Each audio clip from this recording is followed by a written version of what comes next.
888-343-1111.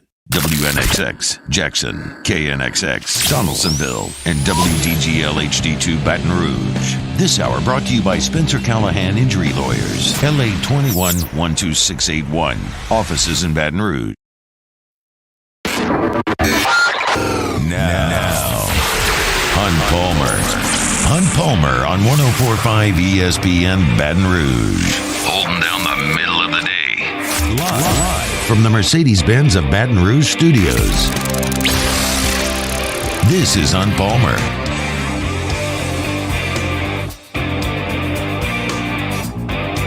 Hunt Palmer coming to you from the Mercedes-Benz of Baton Rouge Studio downtown in the capital city on a Friday.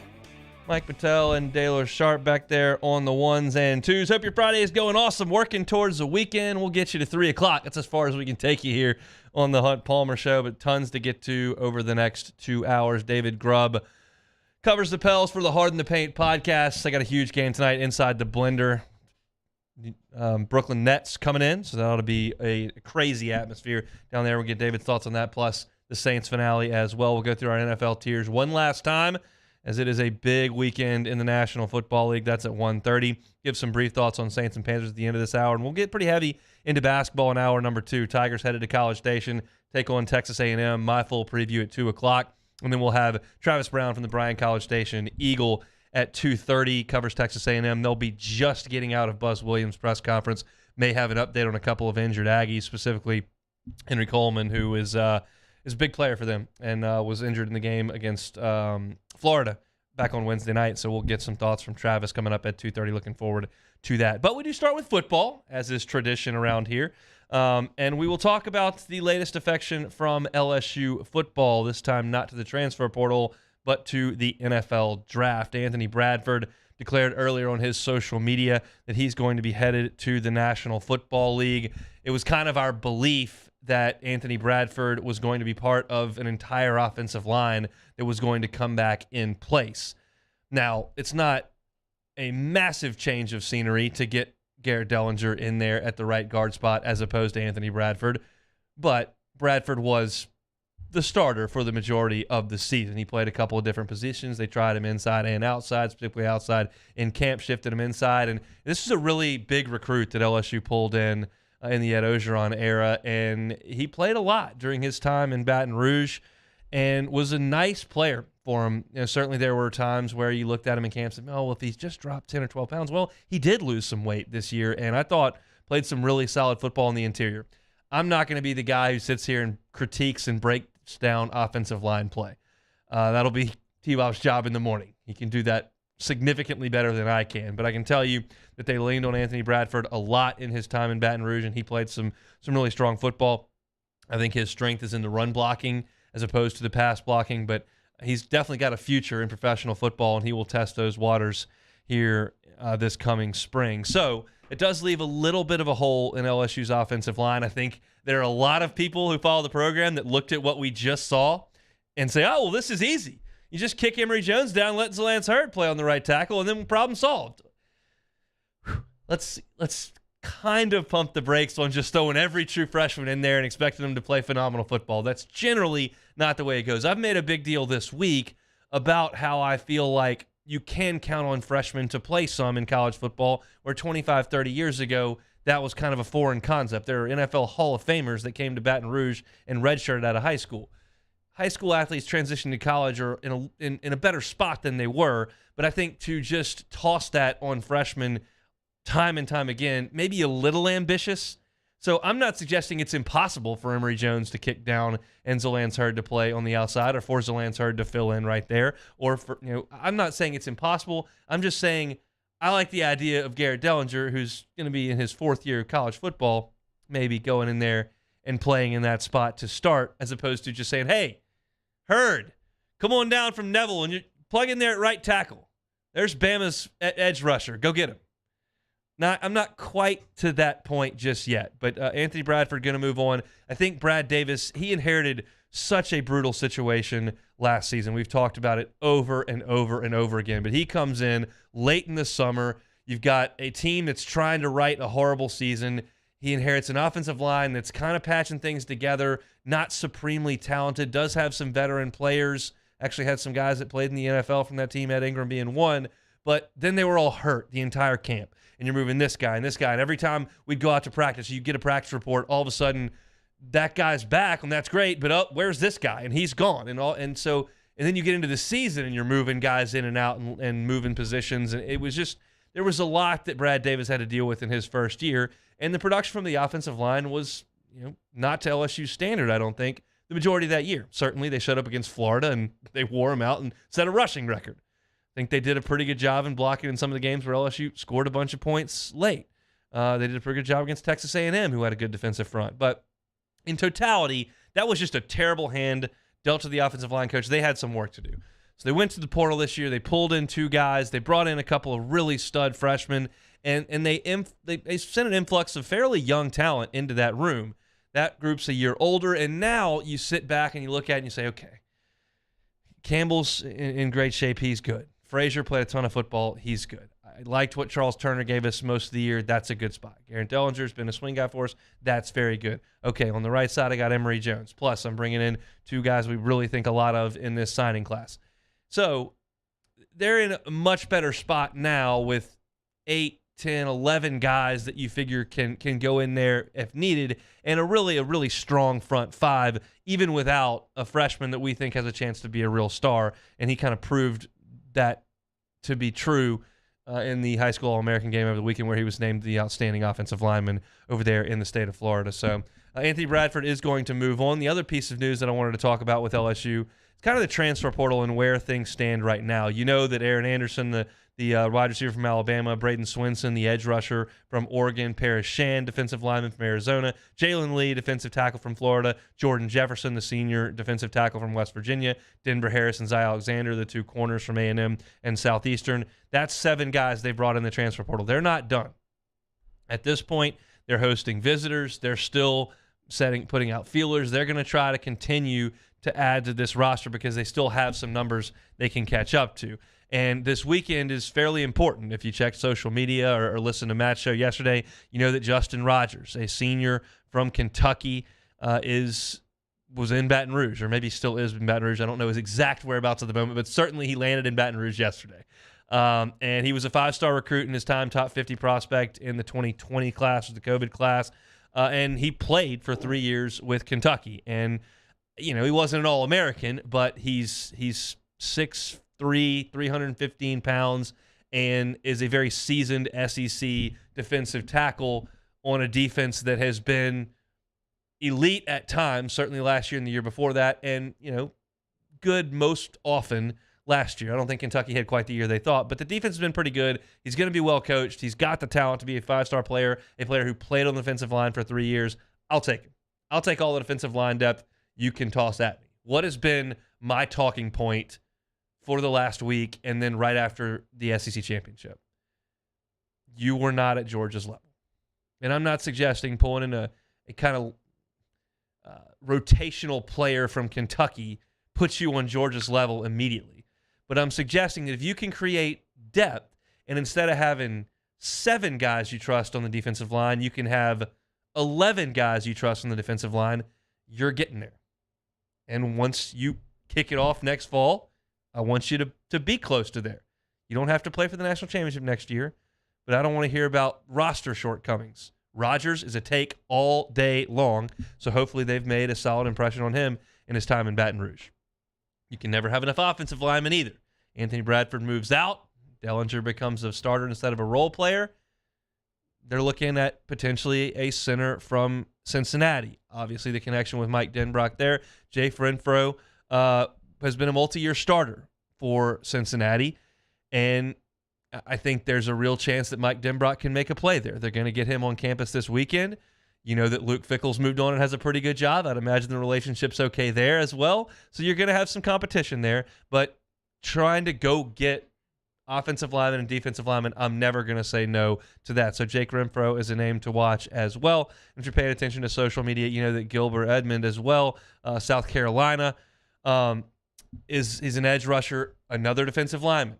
Have at it. Again, not a guy that was a huge impact player, but He's got the size. He's got the pedigree. He's got some experience in the SEC. Let's have it. I have no idea if there are other names in the portal. I know that a lot of people are talking about Anthony Lucas, who was a 5-star, high 4-star prospect that went to Texas A&M, who's in the portal. I know LSU was involved at one point or another. I don't know if they're involved to this point, but that's another defensive lineman. I'll take him. You weaken Texas A&M's depth, you build yours. I don't think anybody thinks. I don't think that's a good idea. So I'm continuing to monitor the transfer portal. I know the guys that are on 3, Shea Dixon, Billy Embody, those guys are all over it as well.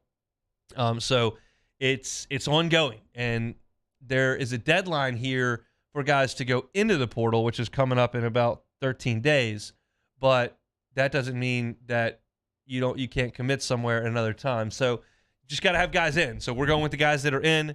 And I think LSU is still making a strong push, and they've got room to add more guys. So the sincere hope is that they find a way to do that on the offensive and defensive lines. I think they've helped in some other places. I wouldn't mind adding another corner, quite frankly. I think that would be good. And I'm not totally against the idea of adding another running back at this point, but I don't know. I know that South Florida's running back just went in the portal. He had a ridiculous amount of all-purpose yards this year. It's not the easiest. It's the easiest cornerback room to come in and play. Hey, Denver Harris, you want to come? We got nobody to play. You can have it.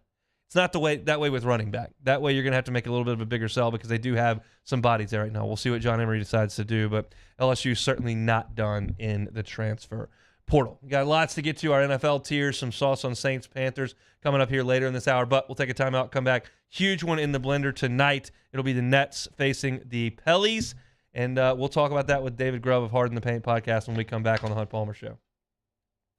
This is on Palmer.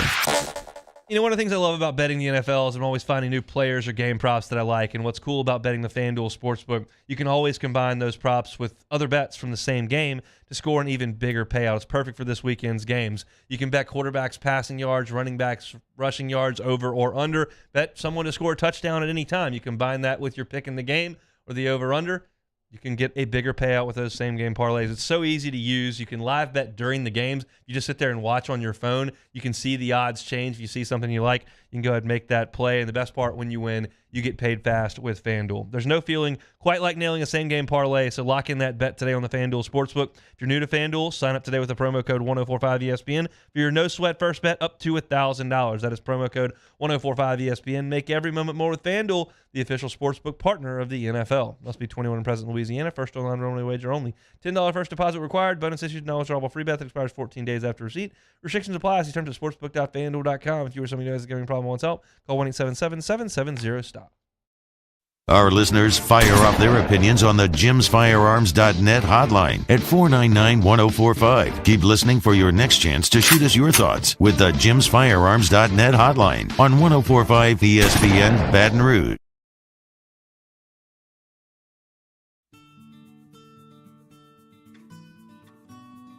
This is a house call. This is a follow-up appointment. This is a diabetes checkup. This isn't just more convenient care, it's more advanced care. This is innovating healthcare at Louisiana's #1 hospital, Auctioner.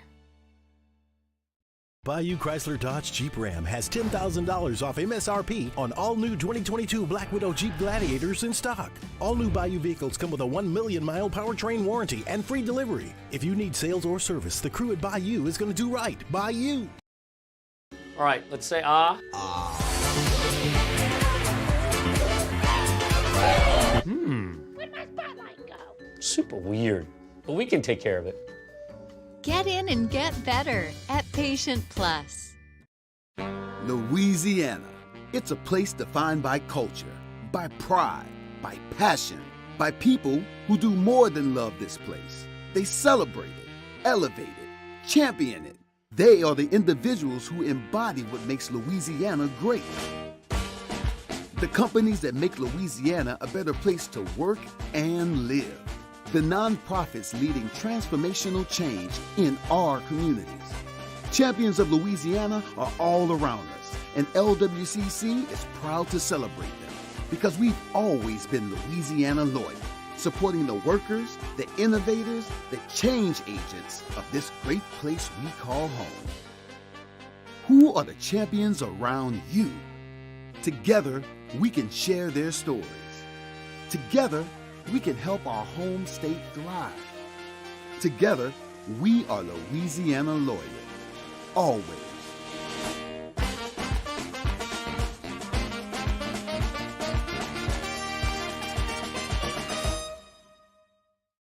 ServiceMaster Elite create clean, disinfected work environments. As a local business, we take pride in serving the New Orleans and Baton Rouge areas.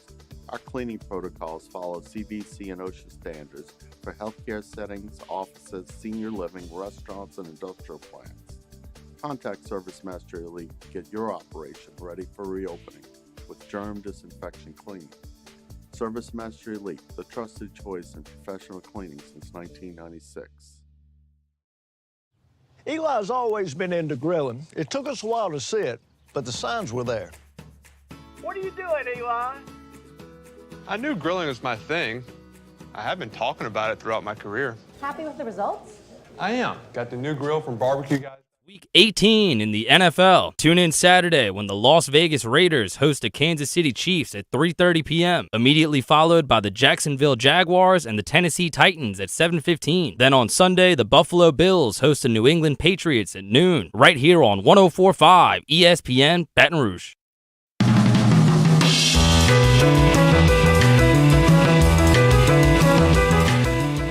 You're listening to Hunt Palmer on 104.5 ESPN Baton Rouge. So, y'all may share a home with someone who's like the lovely lady that I share a home with. My wife, Alyssa, is a notorious holiday or season skipper. It can be like the second week of September, and she's throwing pumpkins on the front porch. I'm going, Alyssa, it's 101 out. And then, like, we get about halfway through November, like November 10th, she's throwing wreaths on the door. I said, it's 2 weeks to Thanksgiving. We can't do Christmas. It's 81 outside. But she's skipping that season. So today, my son, who's 1, Myers, comes out, and she's got him in Mardi Gras outfit. I go, you've got to be kidding me. Like, it's not Mardi Gras. Mardi Gras is in like a month and a half. She goes, no, it's King's Day. I was like, oh, I didn't know that. And now I know because there's king cakes all over this place from Rouse's, which are awesome. I got the strawberry cream cheese one right here that I'm about to dive into. It also means the king cake baby is coming back to the blender tonight. I think I know a guy that's going to be in the blender tonight. That's David Grubb from Hard in the Paint who joins us now. David, how do we feel about the king cake baby? I have a very contentious relationship with the king cake baby. We have had Twitter beef. Is that right? So, yes, I've gone at the king cake baby, and the king cake baby has come back at me. It knows that it torments me and other people. My daughter has told me that she refuses to acknowledge the existence of that king cake baby, and she loves to go to Pelicans games, but that is nightmare fuel, as she puts it. Well, I don't know if the king cake baby is male or female, but the king cake baby is back tonight in the blender, and I think there are going to be a lot of people there with the king cake baby as Brooklyn comes to town. Let's do some housekeeping before we actually talk about the game. We know that the news of the week is Zion's injury. What can you tell us? I know that the Pelicans generally undershoot this thing when they talk about injuries. What is your feeling on the big fella? Well, it looks like we're talking about 3 weeks. Yeah. Excuse me, I'm sorry. 3 weeks until he's evaluated. Hamstrings, of course, are very, very difficult, especially in basketball, because a strain can go to a tear very quickly. And we know, like you said, the Pelicans are historically extremely cautious when it comes not only to Zion Williamson, but returning anybody from injury. We're still waiting for Brandon Ingram with what we thought was a sprained toe, which feels like a lot more at this stage. But, yeah, I would imagine we don't see Zion until the end of this month. And this is a very difficult month for the Pelicans, starting with tonight's game. So for the Pelicans, this is about survival. This is why you have the depth that they have for the regular season. You know, this is to survive the stretches of the year like this, because it's not going to be 15 guys when you get to the playoffs. Yeah, no doubt about it. The depth is for the regular season. The stars have got to show up in the summer. BI certainly qualifies as that. We're thinking he's pretty close. You hope. I mean, everything that they tell you, so again, with the Pelicans, I don't believe that a player's back until they tell you they're playing. Yeah. Until it's on the sheet that night that such and such is available, I just wait. Well, so they won't have either one of those guys tonight as the Nets come in, but they are 5-1 without those two guys this season. This is a pretty tough opponent coming in. Why has it clicked a little bit better for Brooklyn this year, other than the obvious that they've had Kyrie more than they haven't, which hasn't been the case since he showed up there? They're playing better defensively. They're going to score points, but they've turned it up on the defensive end and become an average defensive team. They are so good offensively. They've been the best team in the NBA offensively over the last month and a half, but defensively they're about average. But that's been the big improvement for them. So for the Pelicans, you look at the matchup, and the last time the Pelicans played the Nets, first game of the season, they had BI and Zion available to them. So you take that 50 points away, and you're talking about two of the most dynamic scorers in the NBA in its history in Kyrie and KD. The Pelicans, CJ has been playing very well, but that's 25 to 28 points that you're hoping for CJ. You're going to need one or two guys to play above their station tonight if the Pelicans are going to win this game. As just a casual observer in the NBA, certainly not a devout fan or someone that covers it day to day, I just kind of think of guys like KD and Kyrie and say, you can't really stop those guys. Is that the way that NBA teams approach it? Is it just, can we make them work? I mean, how do you approach Kevin Durant and Kyrie Irving from a defensive perspective? The biggest thing is that you're just trying to make them uncomfortable. Yeah. You want them to catch the ball in places that they don't want to usually catch it. You know where their spots are on the floor, where they want to shoot from, where they predominantly take their shots from. You want to stop them from getting to those areas.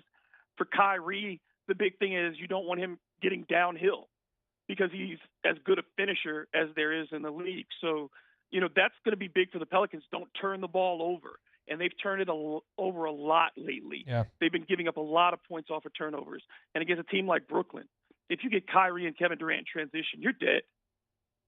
Is there someone offensively outside of CJ that the Pels really need to lean on tonight? I know it's come kind of from different places depending on the night, but if there was one guy you could point to, and we're going to have to score, we know CJ is going to give us the 25 to 28 that you mentioned. Who else can they lean on? It's got to be Najee Marshall. He's been the most consistent performer for this team in the absence of Brandon Ingram, at the forward position. He's scoring about 16 points a game. Did it again the other night, 16 points, 7 assists, 5 boards. He does everything, gets steals. Najee's going to have to give you about 25 tonight.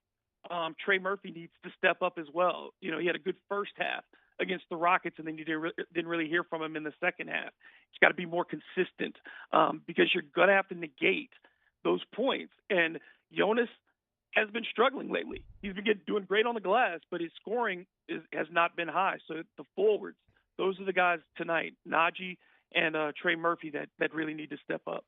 We all know the Pelicans' TV situation sometimes can be tougher than others to find them. Not tonight, ESPN. So for those of y'all in the Baton Rouge market that don't get the chance to watch the Pels, say, hey, I want to give this a look. You can watch KD and Kyrie and the Pels and what's going to be a packed blender. It should be a lot of fun tonight. Let's move over to the Saints one last time here, David. Do you feel any more encouraged the fact that they've rattled off 3 in a row here? Is this still just a sunk season and a team that's got a lot of questions to answer? I think, this is the same team from the beginning of the season. Ultimately, they are talented enough to beat mediocre teams, but they're not talented enough or good enough at the right places to beat really good teams. I don't know if they beat Philadelphia. Jalen Hurts is on the field. So you discount some of these things at the end of the season. They still have big holes. You have questions at the quarterback position. You have questions at the offensive line. You're still wondering, does Cam Jordan return next year? Does Tyrann Mathieu return next year? There are a lot of questions. So do you feel any better about this team? No, because there are still so many question marks. And it could very easily continue in mediocrity, or this team could make a step backward if they don't resolve the quarterback situation. But that's going to be the thing that hangs over the franchise in general, and some staffing questions as well, because I don't think that they'll go into next season with the same offensive staff at the very least. The overwhelming sentiment this week on this show has been kind of, hey, we might get a look at Trevor Penning at left tackle for a game. It looks like Alontae Taylor's going to come back with a Debo out. Those have kind of been the two places that if you want to watch the game, there's no stress in winning or losing, it doesn't matter. That would be where your eyes would go. For you, what else would you be looking for, if anything? Yeah, I think you're trying to find out for those guys who have shown improvement over the course of the year, the younger players, because ultimately your veterans, they're looking not to get hurt. And guys who have their future secured, as you said, there's not a lot on the line. I think there's a little more because it is Carolina and that the Panthers beat the Saints earlier in the season. I don't think that Dennis Allen particularly wants to feel the pressure of a home crowd that already has a tempestuous relationship with him. So if it gets kind of ugly or if something bad happens at home, I think the team wants to go out with a victory. So I think there will be more passion and more, desire to win than maybe normal. And especially because the Panthers still have something to play for too, and a coach in Steve Wilkes who's trying to keep his job. So I think it'll be an interesting game, a competitive game, not a pretty game. But ultimately, I think the Saints do have a little bit to play for. You prepared for the king cake, baby? Have you mentally prepped for that tonight, or how are we going about this? I just keep my head down, try to avoid, and just breathe through it. Enjoy the blender night. Thanks so much, David. Have a great weekend. All right, you too, brother. That's David Grubb from Hard in the Paint podcast. Always enjoyed our Pelicans talk with them. He's got Twitter beef with the king cake baby. Look, we may talk about the king cake baby a little later in the show. What a ridiculous display the Pelicans put on with that thing. But either way, tonight's going to be incredible in the blender. I fall into the camp of what I was just talking about with David there. It's like it's hard to find the Pelicans, and I most often don't make that effort to do that. Tonight, it's easy. It's right there on ESPN. They're playing one of the most star-studded teams in the league. I will have eyes on the Pels tonight, and hopefully they can find a way. It's going to be an uphill battle without their two stars playing one of the best offensive teams in the league, if not the best. But we'll see if they can get it done inside the blender like they did on opening night of the season. We'll take a timeout, come back. One time, NFL tiers. We got Week 18. I'll tell you what we're looking for coming up this weekend. This is on Palmer. Bayou Ford. Check out that inventory, BayouFord.com. You can search for what you're wanting. If that's a Mustang, maybe the Bronco. Maybe you're looking for that Ford Edge, a smaller SUV. Expedition, a little bit larger. Expedition, very much larger. Explorer, a little bit larger. But if you're looking for a truck, the F-150, F-250, they've got it all on the inventory lot at BayouFord.com. You can go down there and check out the lot, or you can go to the website and see all the inventory they have. If they don't have exactly what it is that you want, then you can go ahead and customize a vehicle. Call Ben Gagne and the crew and say, hey, this is what I want. They'll have it done for you 60 to 90 days, and one of their 6 full-time drivers will drive that right to your front door when it comes in. Could not be any easier. And every new purchase comes with a 1 million-mile powertrain warranty. If you don't love what you're driving around, they've got a great buyback program. They'll buy your vehicle from you, and that'll get you a great start in getting into that new vehicle that you so very much want. Bayou Ford. BayouFord.com is the website. Bayou Ford, where they're going to do right by you. In times of need, get a full list of phone numbers, websites, and other important emergency information on the Demco Stormwatch page at 1045ESPN.com. Hi, I'm Brandon Landry, founder and CEO of Walker. Hi, my name is Dr. Craig Green. This is Ryan Terrio with HUDCORoofing.com. Hey, it's Matt Moscona. No matter how big your commercial roofing job, HUDCO can help. My patients come to me because they trust that I can get the job done at a high level. Ryan Terrio and Richard Tilley have the same level of trust when it comes to roofing. If you have a roofing issue, call HUDCO Roofing. Give us a call, 364-1007, and we'll come to your house and give you a free inspection. I've been doing business with Luba for 25 years. They're dependable, trustworthy. It's just the attention to detail with our clients. Our folks have years and years of experience. They're highly trained professionals. But many companies have that asset. What I'd like to think makes Luba a bit different is that we use those talents in a way that truly is dedicated to serving the needs of the folks who depend on us. Bayou Ford has $10,000 off MSRP on a new 2022 Ford F-150, plus no payments for 90 days and 2.9% APR for 72 months. All new Bayou vehicles come with a 1 million mile powertrain warranty. If you need sales or service, the crew at Bayou Ford is going to do right by you.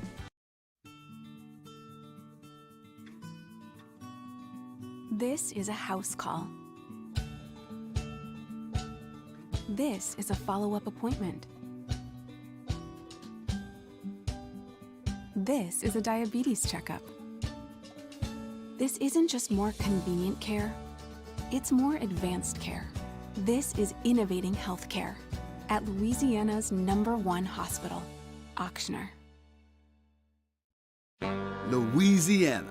It's a place defined by culture, by pride, by passion, by people who do more than love this place. They celebrate it, elevate it, champion it.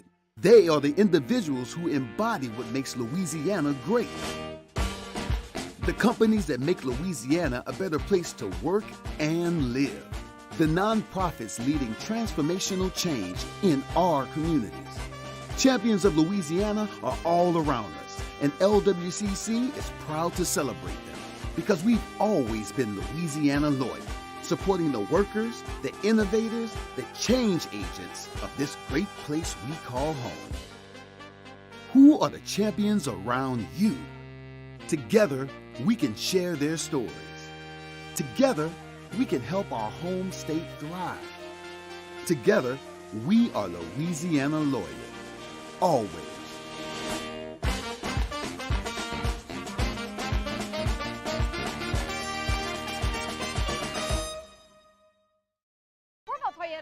This is here to help you ring in the new year with no more. Matt Moscona inviting you to join us for Friday's AFR, presented by Don Juan Cigar Bar. We'll preview Saints-Panthers. The Pels are back on the floor against the Nets, and the Right Radio Hours return. Join us Friday, 3 to 6, 104.5 ESPN Baton Rouge.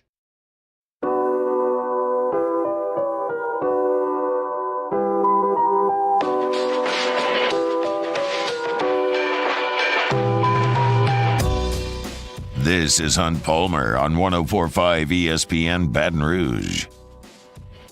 I dug up some interesting statistics on Texas A&M basketball, and we'll get to those at the top of hour number 2. Full preview of the Aggies and Tigers, 5 o'clock tomorrow from Reed Arena over in College Station. We'll get the Aggie side of things from Travis Brown of the Bryan College Station Eagle at 2:30. But Week 18, the NFL coming at you over the weekend.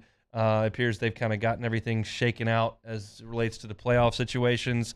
Kudos to the NFL executives and the league office for getting that sorted out. It's not an easy job. There are a lot of different variables to consider, and I think they've done a reasonable job. It's not perfect. There are significant issues with anything that they would have done. It seems like they've got it all ironed out, so every team understands where they stand entering the weekend, which is a very, very important thing. So one last time, we run through our tiers. You know how it works by now. Tier 4 is not good football, or it's uninteresting football, or it's meaningless football in this case. And Tier 1 is must-see TV, and this is the most game we've had in Tier 1 all year for obvious reasons, with it being the last weekend of the season. Starting Tier 4, the Buccaneers at the Falcons. This game doesn't mean a hill of beans. Tom Brady is 11-0 against Atlanta. And he's 9 completions away from breaking his own all-time single-season completion record. We understand there's an extra game baked in there, but it's going to say it in the record books. He would have the record if he can complete 9 passes, which I think he will probably do if they put him out there in this game. I don't know how Tampa will manage it, but Atlanta gets one more look at Desmond Ridder in this game and tries to build on what some people think is an encouraging foundation in a weak division. So there's some record book stuff. There's some foundation laying stuff. None of it matters to me whatsoever, so that's bad football in my opinion. Texans at Colts. These teams are atrocious. The Texans get the number 1 pick with a loss. The Colts have lost 6 straight. So much for Jeff Saturday coming in and saving the day. It's not good in Indianapolis. It has not been good for a long time in Houston, and those teams will be packed and ready to head on vacation by the time they kick that off on over the weekend. And I got Vikings and Bears in Tier 4 as well. Justin Fields needed 64 yards to become the all-time leading rusher in a single season for a quarterback, but he's not playing, been ruled out.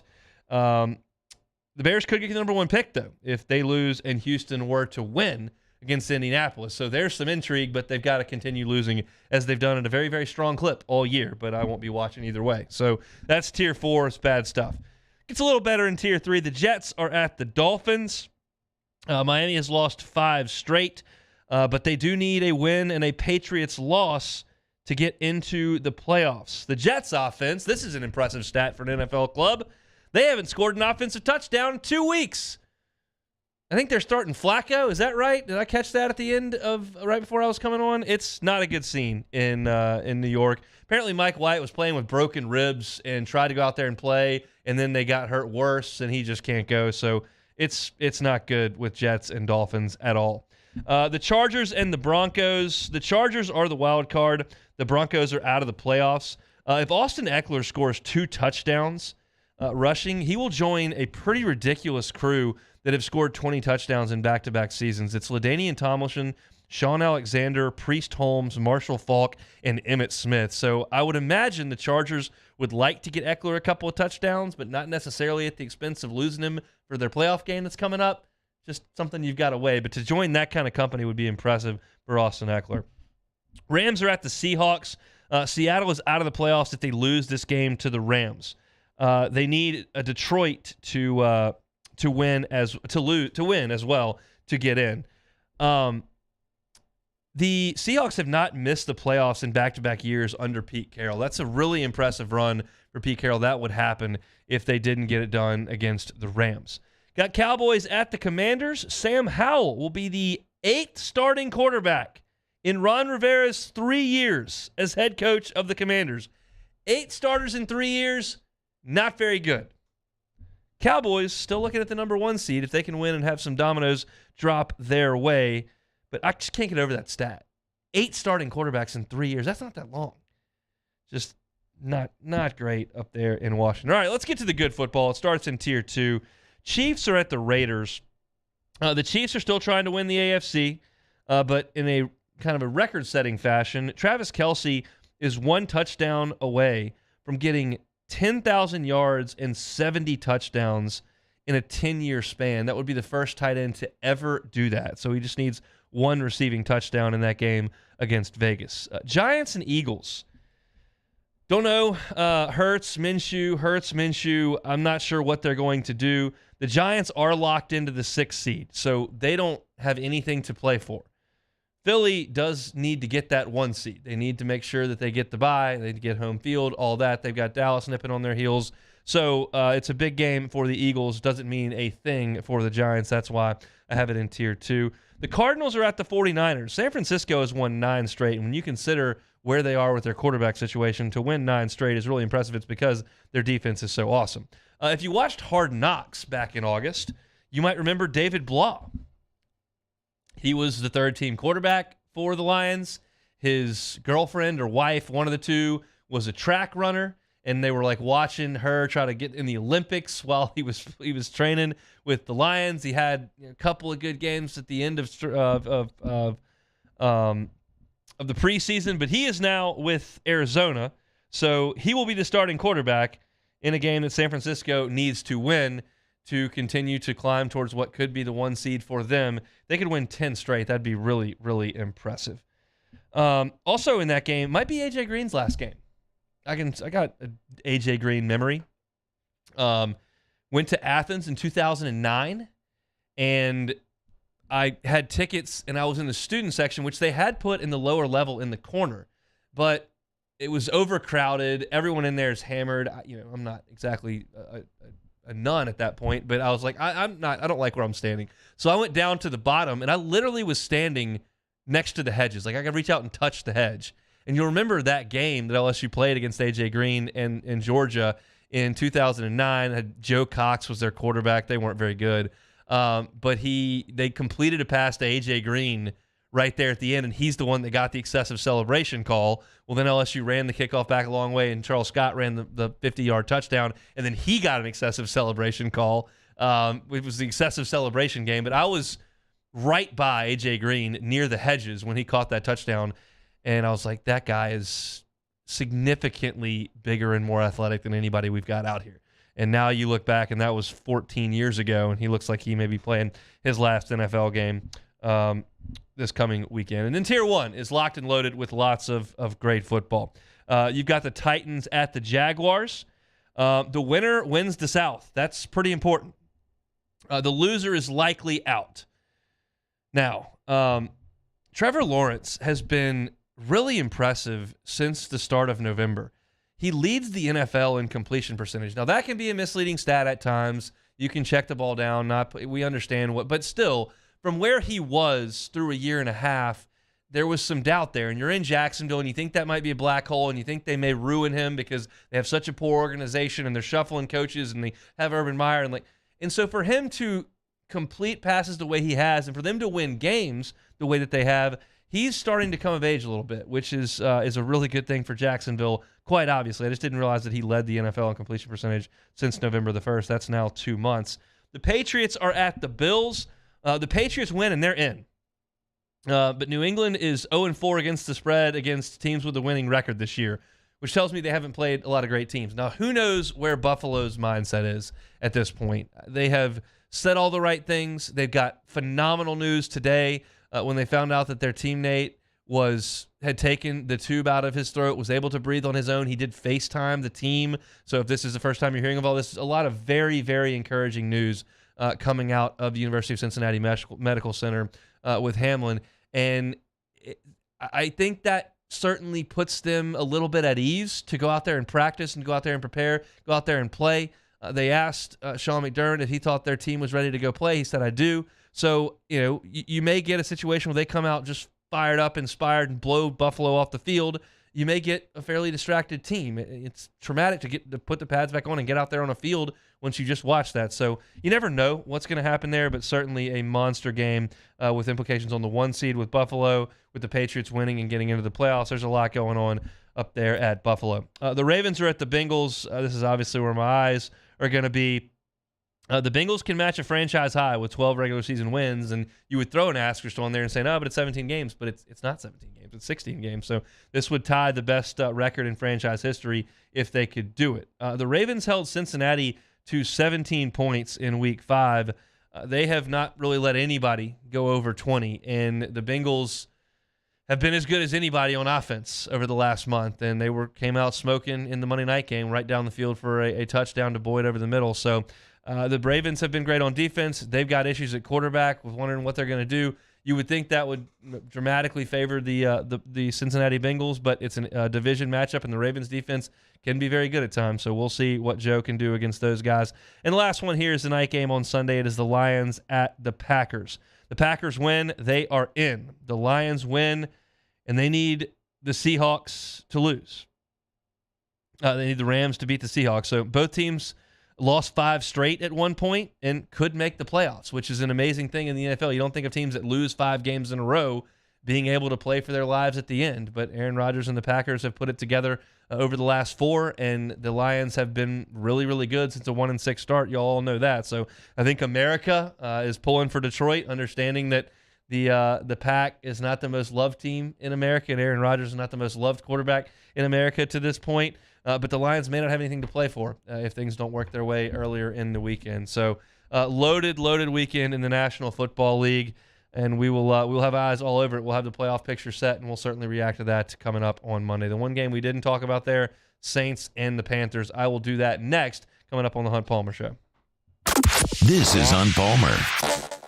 One Bath and Closets. Go to onebathandclosets.com. You can see pictures of all the great work David Duvall and his team have done. You can see testimonials. You can also set up a free consultation. It doesn't cost you anything for David Duvall and his team to show up and tell you what they could do in your home. And look, you don't have to call a plumber. You don't have to call a floor guy or electrician. One call, one contractor, one bath and closets. And I promise you this, they're going to do it right the first time and leave the competition behind. It's not one of those deals where they're going to show up at your home and they're going to go as fast as they can, take your money, and get to the next job. No. They're going to do things the right way the first time. They're going to show up when they say. They're going to update you on the progress as it goes, and they'll finish their work on time. And I'll tell you this, if you tell them the Hunt Palmer Show sent you over there, they're not going to charge you for the rip out of your current closet or the installation labor, for your new one. All you're going to do is pay for that new unit. What could a new closet do for you? What could a new bathroom renovation do for you? You won't know unless you call One Bath and Closets. The website, once again, onebathandclosets.com. Our listeners fire up their opinions on the jimsfirearms.net hotline at 499-1045. Keep listening for your next chance to shoot us your thoughts with the jimsfirearms.net hotline on 1045 ESPN Baton Rouge.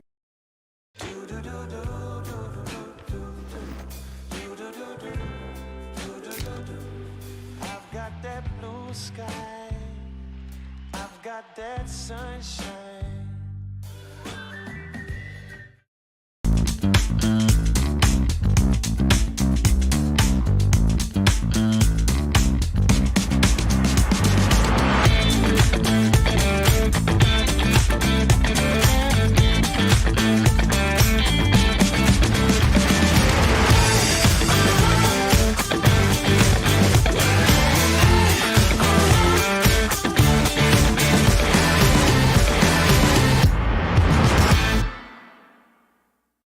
At Ochsner, we know healing is a team sport.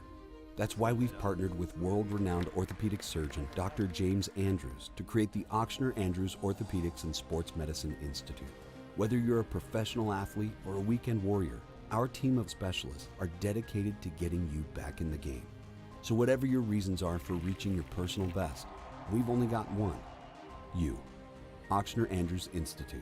Long live you. Bayou Chrysler Dodge Jeep Ram has $10,000 off MSRP on all new 2022 Black Widow Jeep Gladiators in stock. All new Bayou vehicles come with a 1 million mile powertrain warranty and free delivery. If you need sales or service, the crew at Bayou is going to do right by you. ServiceMaster Elite create clean, disinfected work environments. As a local business, we take pride in serving the New Orleans and Baton Rouge areas. Our cleaning protocols follow CDC and OSHA standards for healthcare settings, offices, senior living, restaurants, and industrial plants. Contact ServiceMaster Elite to get your operation ready for reopening with germ disinfection cleaning. ServiceMaster Elite, the trusted choice in professional cleaning since 1996. Eli's always been into grilling. It took us a while to see it, but the signs were there. What are you doing, Eli? I knew grilling was my thing. I have been talking about it throughout my career. Happy with the results? I am. Got the new grill from barbecueguys.com. It performed great. My advice, as I always told my boys, do more of what you're born to do. Barbecue Guys, for those who were born to grill. You want cheese on your burger, Pops? I'll take a little cheese. There it is, the extra mile, on the border of expected and extraordinary, for those willing to go further, like vans customized for work or play, with safety and tech to keep you connected, supported by a 5-star sales, service, and finance team, and backed by the 1-star you know. So go the extra mile. It's never crowded, because so few have what it takes to go there. On Monday's OTB, the final day of college football. Will it be TCU or Georgia? We get you ready. Plus, we'll recap a weekend full of Pelicans and LSU basketball. Off the bench, 7 to 10 a.m., 104.5 ESPN.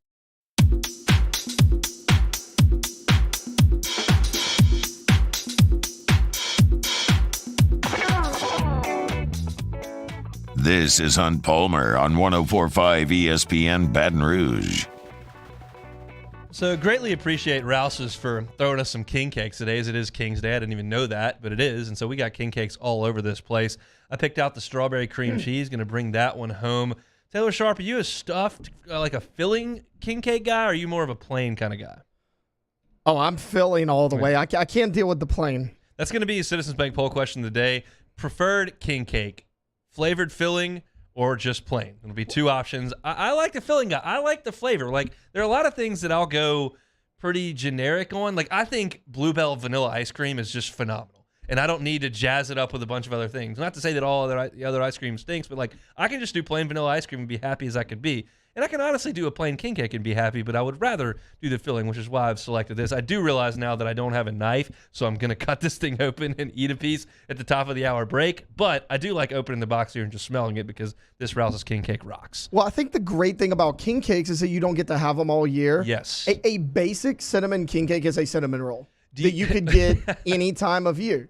That's why I think the filling is far superior. So I would agree with you that a king cake, the seasonal novelty of it makes it better.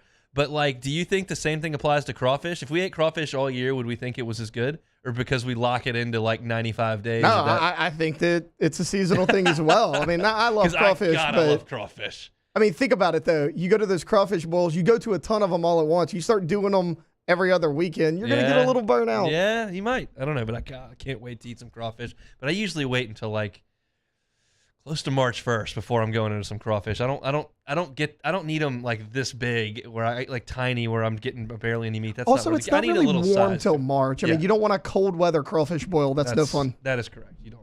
But Rouse's, appreciate the king cake. I'm going to dive into that at the top of the hour here. Speaking of king cake and New Orleans and all that, let's talk about the Saints one more time as we preview a game. Of course, the 7-9 Saints and 6-10 Panthers. We chatted a little bit about with David Grubb about it back in the second segment of the show, but I think basically you're really reaching if you go beyond. Want to see Trevor Penning absolutely play left tackle because that's what they're going to ask him to do very likely next year. James Hurst is probably not going to play in this game, so Penning's the guy. Alontae Taylor coming back, Paulson Adebo, who we had such high hopes for this year and has made some plays this year and has been out of position at other times, but it looks like Alontae Taylor's going to be back in there. Love the way he's played with his speed, and I think they've probably hit on that draft pick as well. So those two guys that were high draft picks in this past draft, let's get another look at those guys and hope that they're cheap, good players on the next Saints team. Rashid Shaheed, I agree totally with Luke Johnson, who we had on yesterday, about his production. And hopefully get him 9 or 10 touches in this game. Find a way to get it to him on a jet sweep. Find a way to get him to him on a bubble or a tunnel screen. Get him looking vertical down the field and take a shot with him. See if he can be a little bit more featured in this offense. Certainly when you start the year and you've got Michael Thomas and you've got Chris Olave and you've got a wide receiver core with Jarvis Landry and the gang, like, you're not going to feature Rashid Shaheed. And I'm not saying that he's a number one wide receiver. He's not, but he can be a factor as opposed to just kind of a wrinkle guy or a guy that gets 2 or 3 touches. See if you can get him 8 or 9 in this game, and I think that could be good. I'm not overly sold on the notion that the Saints winning 4 straight is a great omen for next year. I'm just not. I think the defense has played better. I think that's good. I don't know how many of these defensive players are going to be back next year. You heard David Grubb earlier this hour talk about whether or not Cam Jordan's going to be back.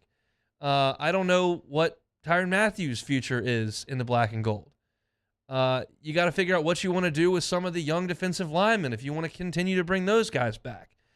So, I think the only thing for me that this 4-game win streak would do is just solidify that, hey, we're not going to pull the ripcord and ditch Dennis Allen. That's not going to happen after 7-9, especially if they go 8-9. Is 8-9 good? No. Is 8-9 what you were looking for? No. Is 8-9 going to be acceptable moving forward very often? No. But that's going to be a pretty easy, reasonable response from the front office to go, okay, he's in charge of the defense. The defense played better late. They won some games late, and we got to help him out with some quarterbacks, and hopefully all our playmakers don't get hurt. Is that the most optimistic view I've ever heard? No, it's not. But I think that's just the reality is what this 4-game win streak will do is just say, hey, that's the guy we're going to take into next year. Let's get better. I will say if you're a betting man and would like to, or a woman and would like to bet the Saints game, want a little nugget, 8 of the last 9 Saints games have gone under the total, including 5 straight that have gone under the total. That's obviously because the Saints offense has been without its best weapons. They played in some frigid cold weather, and the Saints defense has been very, very good. So that would lead you to believe that the games would more than often than not go under. So you're not going to be in bad weather in this game. We'll see what the Saints can do. But the over-under in this game is 41.5. Saints are a 3.5 point choice. So the betting public, or the betting advice I would give you would be just take the under, because that seems to be the play with a good defense and a Saints offense that has been pretty hit or miss all season long. That is our last Saints game preview of the year. Been a disappointing run for the black and gold this year. That goes without saying. It's just tough when you're hopeful for the transition from Breeze and then Peyton into Winston, and Allen is a successful one. And I gave a lot of reasons early in camp and late in camp and early in the season why it would be, but it just didn't turn out to work very well, and the injuries did them absolutely no favors, and they found a way to lose some games that, quite frankly, they shouldn't have. Minnesota, Tampa, Cincy. Here you are, and I'm playing an Aminios game at the end of the season. That's going to do it for hour number one. If you missed any of it, you can catch it on demand, 1045ESPN.com, Apple Podcasts, Spotify, YouTube. Anywhere you find your audio or video, you can find us right here on the 1045 ESPN Baton Rouge. If you can like, subscribe, rate, review, all that works for us. If you can do it, we'd really appreciate it. We open things up. LSU football, Anthony Bradford, LSU offensive lineman, headed to the NFL. What does that mean for the Tigers on the offensive front? Plus, what transfer portal players are they going to have in this weekend for a visit to try to add to that roster? David Grubb from Hard in the Paint podcast, talking Pels and Saints. We appreciate him coming on at 1:15. Went through our final NFL tiers list of the year, ranking the games from the most watchable to the least watchable, and then gave our thoughts on the Saints. Coming up hour two, I'm fired up for it. I'm going to get you ready for a little bit of SEC basketball, a couple of really, really good games coming up this weekend on Saturday. Travis Brown from the Bryan College Station Eagle is going to join us at 2:30. He'll be fresh out of a Buzz Williams press conference, get us an update on the injuries for the Aggies and what they did so well in Gainesville. When we come back after SportsCenter, I'm going to break down A&M. I got a lot of pretty interesting stats to go through. They really have an identity that LSU's going to have to take away. So take in some SportsCenter. Come back with us. Final hour of the week. Hunt Palmer Show. There it is, the extra mile. On the border of expected and extraordinary for those willing to go further. Like vans customized for work or play. With safety and tech to keep you connected. Supported by a 5-star sales, service, and finance team. And backed by the 1-star you know. So go the extra mile. It's never crowded because so few have what it takes to go there. Mercedes-Benz Vans. Time doesn't stop, and the world keeps spinning. Community, culture, and communications, the powerful circle that connects us together. We're creating the next evolution, a network built for every possibility, moving faster than ever before, streaming us forward into the future. And the revolution is closer than you think. RTC, ETEL, and Vision are now Rev. New name, same company. I've been doing business with Luba for 25 years. They're dependable, trustworthy. It's just the attention to detail with our clients. Our folks have years and years of experience. They're highly trained professionals, but many companies have that asset. What I'd like to think makes Luba a bit different is that we use those talents in a way that truly is dedicated to serving the needs of the folks who depend on us. Bayou Ford has $10,000 off MSRP on a new 2022 Ford F-150, plus no payments for 90 days and 2.9% APR for 72 months. All new Bayou vehicles come with a 1 million mile powertrain warranty. If you need sales or service, the crew at Bayou Ford is going to do right by you.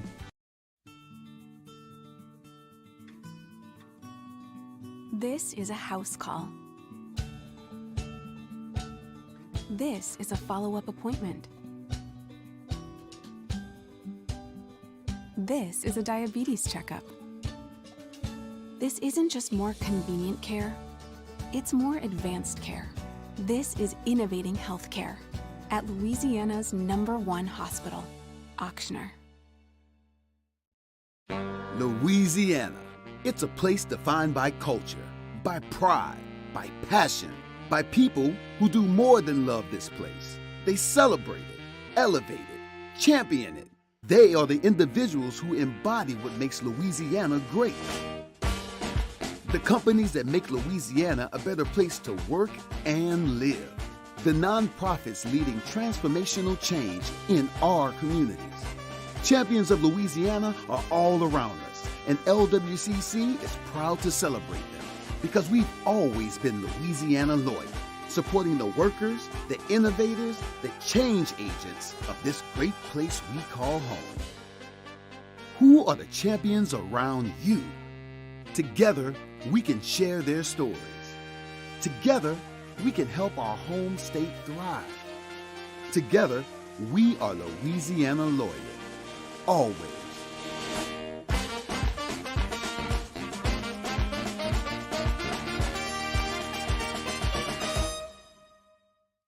Service Mastery Elite create clean, disinfected work environments. As a local business, we take pride in serving the New Orleans and Baton Rouge areas.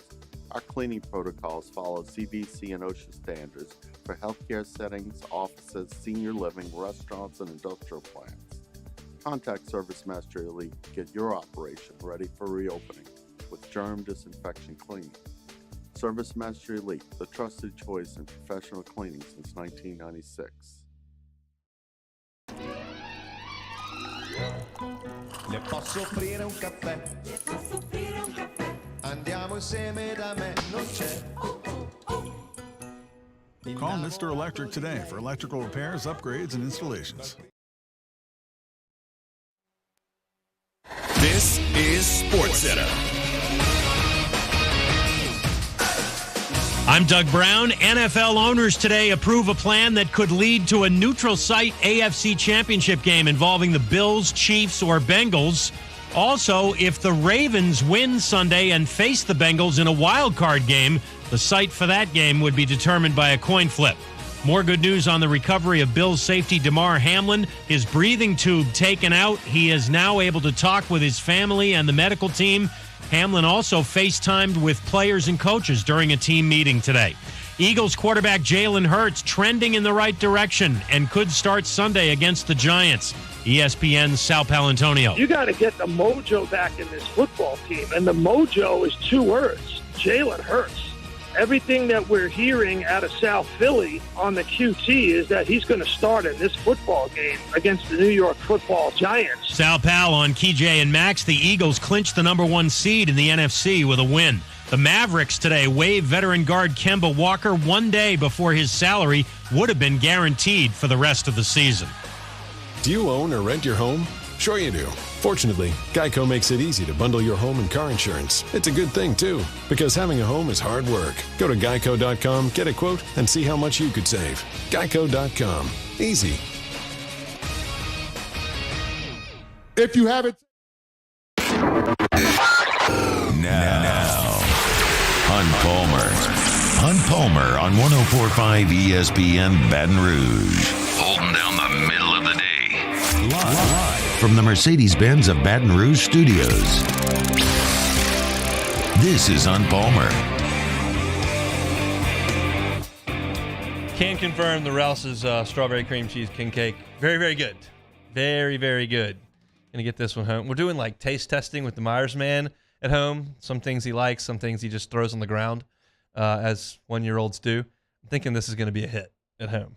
If you need a king cake, you can swing on by Rouse's and get them. They are delicious. Tomorrow, LSU and Texas A&M from Reed Arena in College Station. I've got your scouting report on the Aggies, and it'll kind of lend you to what LSU needs to do in this game. It's certainly a winnable game on the road. It's going to be a tough game to win on the road. A&M's a little cranky about their basketball program right now, but they did go on the road and beat Gainesville to the road to Gainesville and beat the Florida Gators back on Wednesday, so a little bit of better mojo for the Aggies. I'll kind of set the scene for what Texas A&M is right now. Last year, they lost 8 conference games in a row. They did win their last 4, 2 of which were against Georgia and Mississippi State, who fired their coaches. And then they went to Tampa for the SEC tournament, and they beat Florida and Auburn and Arkansas and lost a tight one to Tennessee in the final. And they were the last team basically left out of the NCAA tournament. And Buzz printed out his sheet of all the statistics and metrics and started crying in the pre-NIT press conference. He was not thrilled that Texas A&M did not get in. My answer would be try not to lose 8 straight conference games in the middle of the schedule. That will do wonders for your NCAA tournament resume. They were left out. But the thought was because Texas A&M finished the season on a 7-game run of wins, then lost a tight one to Tennessee, who was good, then went on the NIT and made a run, that they're going to bring a lot of that back. They added a couple transfers that I'll talk about in a second, and they're going to be good. So they were ranked preseason. No. They don't deserve to be ranked because They came out and lost to Murray State and lost to Colorado and lost to Boise State and lost to Memphis and lost to Wofford. They did have a couple of wins of recognizable teams, DePaul, SMU, Oregon State, and they beat Florida. And the impressive thing to me with the win against Florida was they won a road game in the league going 2 of 16 from 3. Usually to go on the road, you need to shoot the basketball to win the game, and they did not shoot it well at all, and they did win because their defense is tough. I have criticized Buzz's teams. You know my feelings on A&M, even though it doesn't really translate to the basketball side of things, because I don't think they're going to be great there. But I've never swayed away from the fact that Buzz's teams, way more often than not, are going to play really hard. And that lends to tough defense, disruptive defense, a lot of effort, and some tight games. They haven't, in my opinion, been the most skilled teams that I've ever seen. But they play really hard. And that's what you see when you go to Gainesville. And not that Florida's a great team. It's not a Billy Donovan team or anything. But that's an effort win. So let me get you to Texas A&M by the metrics and what LSU's dealing with tomorrow, because they have a real identity in a statistic that I think will likely tell the tale tomorrow. Now, from an offensive perspective, they're 68th in the country in offensive efficiency. That's fine. It's not terrible. There's 330-something teams. So being 68th is not awful. They are 251st in three-pointers attempted. That means they don't shoot very many of them. They're 279th in three-point percentage. They don't shoot threes very well. That's why they don't shoot a lot of them. And then I saw a stat that I went to next and said, well, if they're not good from three, obviously they're scoring a lot of points around the basket, 2-point range. And then I saw that they're in percentage of points scored from 2-point range, they're 246. Said, where are their points coming from? Not that they're a jug. They got to score somewhere. Oh. They are third in the nation in percentage of their points they get from free throws. They get a quarter of their points from the free throw line. They are third in the nation in three-pointers shot per game. They get to the line 26 times per game, and they shoot them at about a 73% clip, which is fine. They want to get to the glass. They do it off the bounce. They do it via the cut, and they're very good at passing to it. And they do it with offensive rebounds. They're 29th in the country in offensive rebound percentage. We know that's been an issue for LSU at times. So A&M's is not likely to light you up from three. They're not likely to throw it down on the block and have a postman go for 40. They're likely to go to the rim and draw contact and get to the free throw lane. That's what they want to do offensively. Their defense is fine. They're 114th in defensive efficiency, 136th in points per game. They don't block many shots.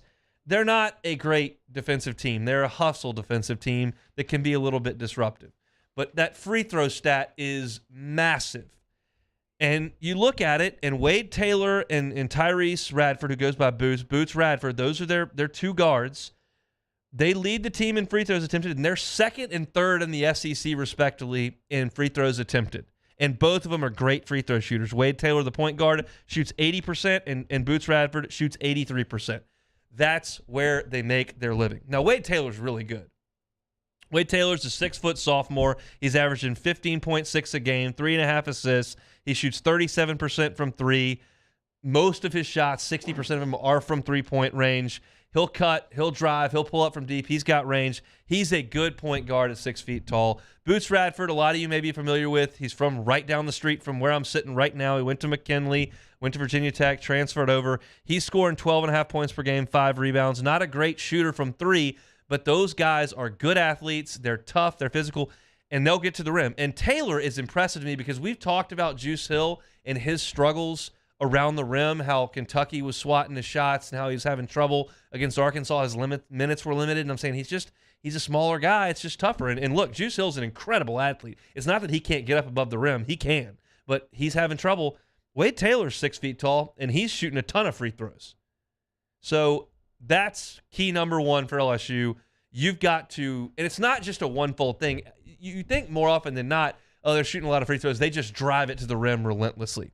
And they do that, but they also do a good job when you turn on the tape. I watched a bunch of their games last night and this morning.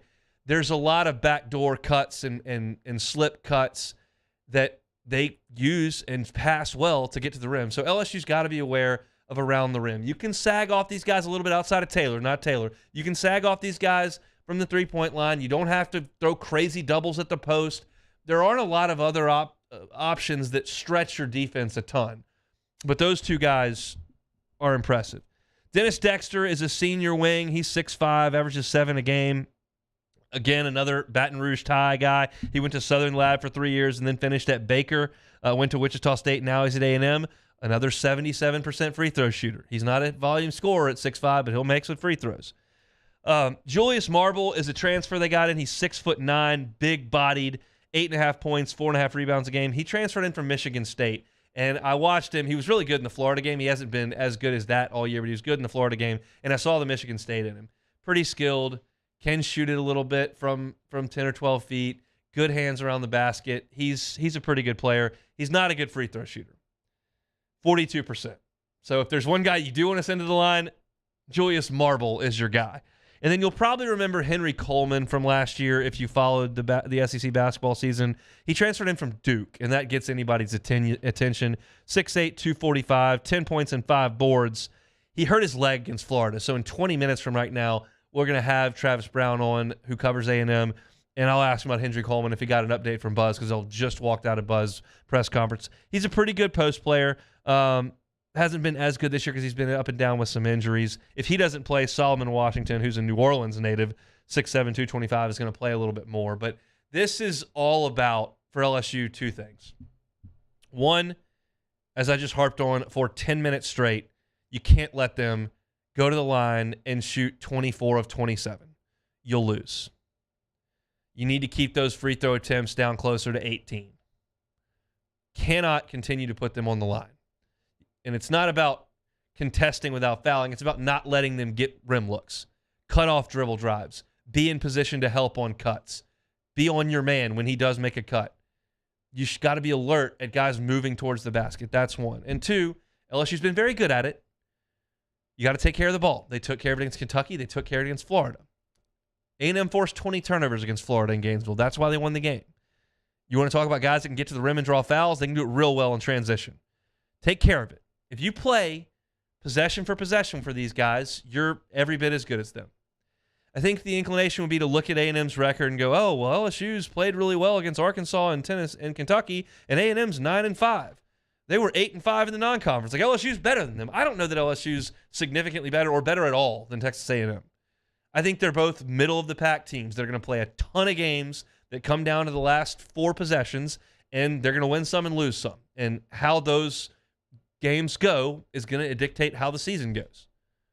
Now, A&M's got their back against the wall a little bit. Buzz has made a proclamation. He's gone a little bit Maneri here. Paul Maneri had no qualms about telling his team where they stood for a national seed or a top 16 or the West. He had no problem talking to him about that.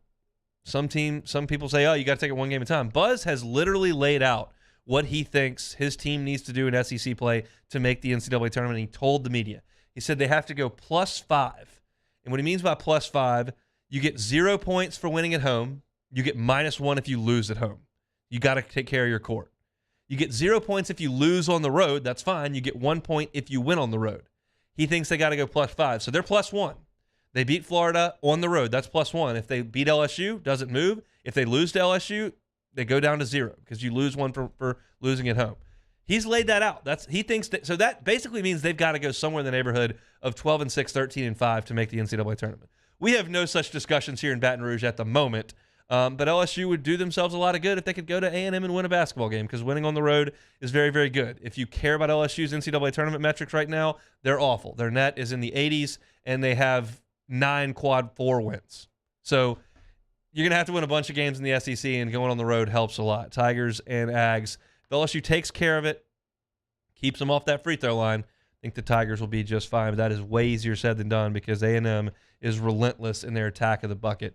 And you got to stop Wade Taylor and Boots Radford from doing just that. We'll talk with Travis Brown of the Bryan College Station Eagle coming up here in 15 minutes, get his thoughts on this game and some injury updates. But first, I'll set the scene for you with LSU, with SEC basketball, 2 massive, massive games on Saturday. We'll get to those next on the Hunt Palmer Show. This is Hunt Palmer. LWCC is Louisiana Loyal. They're celebrating and elevating champions of... I missed both of those words. They're celebrating and elevating champions of Louisiana each and every day here on the Hunt Palmer Show. And this month, we're telling you about Hunters for the Hungry. It's a nonprofit that was founded by a group of local hunters to share the game and fish they harvest each year with the needy. And since they started up in 1994, Hunters for the Hungry has expanded throughout the state and now partners with all 5 major food banks in Louisiana. I think one of the really cool things they do is clean out your freezer day. They do it in September before the hunting season cranks up, and all sportsmen are encouraged to make room in their freezer for what they're going to bring home during the hunting season. And everything that they bring home, they can bring to everything that they clean out can go to the 35 drop locations that are set throughout the state, and they're given out to the needy. It's an awesome program for Hunters for the Hungry. There are only over 900 resident hunters and anglers in the state contributing to the sportsman's industry, and that supports nearly 24,000 jobs. So Hunters for the Hungry, helping the needy, helping our economy, employing a lot of people in our great state, doing some awesome work. Hunters for the Hungry is this month's champion of Louisiana. If you know a champion of Louisiana, go to lwcc.com/champions and nominate someone to be a champion of Louisiana so we can tell their story. Every single month, we're telling the story of a champion of Louisiana, presented by LWCC. LWCC is Louisiana Loyal. In times of need, get a full list of phone numbers, websites, and other important emergency information on the Demco Stormwatch page at 1045ESPN.com. Eli's always been into grilling. It took us a while to see it, but the signs were there. What are you doing, Eli? I knew grilling was my thing. I have been talking about it throughout my career. Happy with the results? I am. Got the new grill from barbecueguys.com. It performed great. My advice, as I always told my boys, do more of what you're born to do. Barbecue Guys, for those who were born to grill. You want cheese on your burger, Pops? I'll take a little cheese. Time doesn't stop, and the world keeps spinning. Community, culture, and communications, the powerful circle that connects us together. We're creating the next evolution, a network built for every possibility, moving faster than ever before, streaming us forward into the future. And the revolution is closer than you think. RTC, ETEL, and Vision are now Rev. New name, same company. There it is, the extra mile, on the border of expected and extraordinary, for those willing to go further, like vans customized for work or play, with safety and tech to keep you connected, supported by a 5-star sales, service, and finance team, and backed by the 1-star you know. So go the extra mile. It's never crowded, because so few have what it takes to go there. Mercedes-Benz Vans. I've been doing business with Luba for 25 years. They're dependable, trustworthy. It's just the attention to detail with our clients. Our folks have years and years of experience. They're highly trained professionals, but many companies have that asset. What I'd like to think makes Luba a bit different is that we use those talents in a way that truly is dedicated to serving the needs of the folks who depend on us.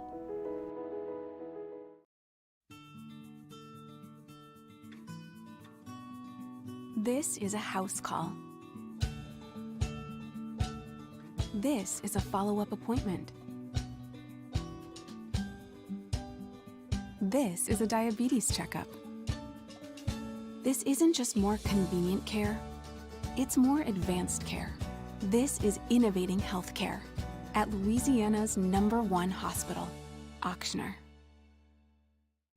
ServiceMaster Elite create clean, disinfected work environments. As a local business, we take pride in serving the New Orleans and Baton Rouge areas. Our cleaning protocols follow CDC and OSHA standards for healthcare settings, offices, senior living, restaurants, and industrial plants.